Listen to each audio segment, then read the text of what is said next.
سوال ہے کہ تنظیم میں شرکت کا طریقہ کار کیا ہے؟ تنظیم میں شرکت کا طریقہ کیا ہے؟ دو عہد ہیں. ایک عہد اللہ سے، انی واحد اللہ، میں اللہ سے عہد کرتا ہوں. کس بات کا عہد کرتا ہوں؟ کہ میں ہر وہ کام چھوڑ دوں گا جو اللہ کو پسند نہیں ہے. ہر وہ کام، وہ سودی کاروبار بھی ہو سکتا ہے، وہ کوئی آپ کے گھر کے اندر پردہ شرعی نہیں ہے تو وہ بھی ہو سکتا ہے. ہر وہ کام چھوڑ دوں گا جو اللہ کو پسند نہیں، اور اپنی جان مال خرچ کروں گا لِإِعْلَاءِ كَلِمَتِهِ وَإِقَامَةِ دِينِهِ، اللہ کے دین کو قائم کرنے کے لیے اور اس کے کلمے کو سب سے اونچا کرنے کے لیے. اس کے لیے جان بھی کھپاؤں گا، مال بھی کھپاؤں گا. یہ تو اللہ سے عہد ہے. دوسرا عہد امیر تنظیم سے، اس کام کے لیے میں تنظیم کے امیر سے بیعت کرتا ہوں، جو وہ حکم دیں گے اس پر عمل کروں گا، الا یہ کہ شریعت کے خلاف. باقی اپنی رائے بھی پیش کروں گا، مشورہ ہوگا، لیکن یہ کہ وہاں مشورہ جو ہے وہ کاؤنٹنگ آف ووٹس پر نہیں ہوگا، بلکہ حبیب فیصلہ کرے گا. ٹھیک ہے، سن لی اس کی بات بھی سن لی، ان کی بھی سن لی، ان کی بھی سن لی، ان کی بھی سن لی، پھر فیصلہ حبیب کے ہاتھ. یہ ہمارا نظام ہے بیعت کا، ہم نے اس کو اختیار کیا. تو ایک عہد اللہ کے ساتھ، ان احجر کل ما یکرہہ، ہر اس کو چھوڑ دوں گا جو اللہ کو ناپسند ہے.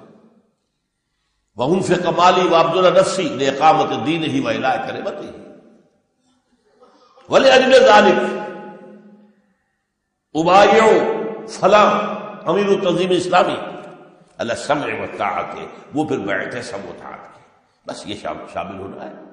اس میں کوئی امتحان پاس نہیں کرنا ہے، اس میں کوئی جو ہے آپ پہلے کوئی کوالیفیکیشن لے کر پھر آئے نہیں.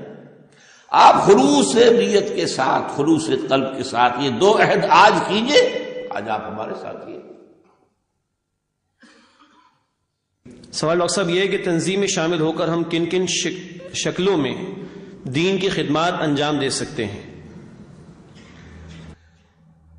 سب سے پہلی بات یہ ہے کہ دین کی دعوت کو دوسروں تک پہنچانا ہے.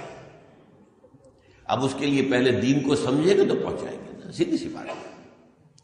یہ قرآن کا پڑھنا پڑھانا جیسے کہ بتایا تھا شجاع الدین صاحب نے، یہ ہمارا رسمی پڑھنا پڑھانا نہیں ہے، محض ثواب کے لیے نہیں ہے. یہ اس لیے ہے کہ آپ قرآن کو جانیں اور پھر آگے پہنچائیں. خیرکم من تعلم القرآن وعلمہ، حضور نے فرمایا تم میں سے بہترین لوگ ہیں جو قرآن سیکھیں اور سکھائیں.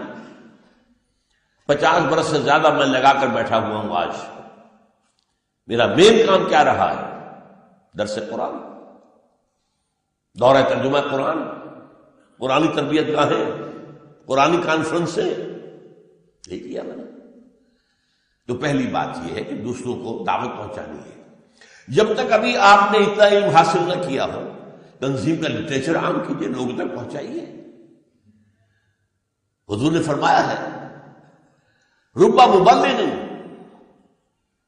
بہت سے ایسے لوگ ہوتے ہیں جن کو کوئی تبلیغ کر دی جائے تو او عامل العامل، وہ اس سے زیادہ سمجھ لیتے ہیں جو کہ جس نے بات پہنچائی ہے. آپ ایک بات پہنچا رہے ہیں، آپ ابھی اس کی گہرائی تک اتنے نہیں پہنچے ہیں. ہو سکتا ہے کہ جس کو پہنچائے وہ زیادہ گہرائی میں اتر جائے، وہ آپ سے آگے نکل جائے. لہذا تبلیغ اور پھر جو تنظیم کا ڈسپلن ہے، اجتماعات ہیں، ان میں شرکت کرنا ہے. اسی میں انفاق مال بھی ہے، پیسہ بھی خرچ کرنا ہے. اجتماعی کام بغیر پیسے کے تو نہیں ہوتا.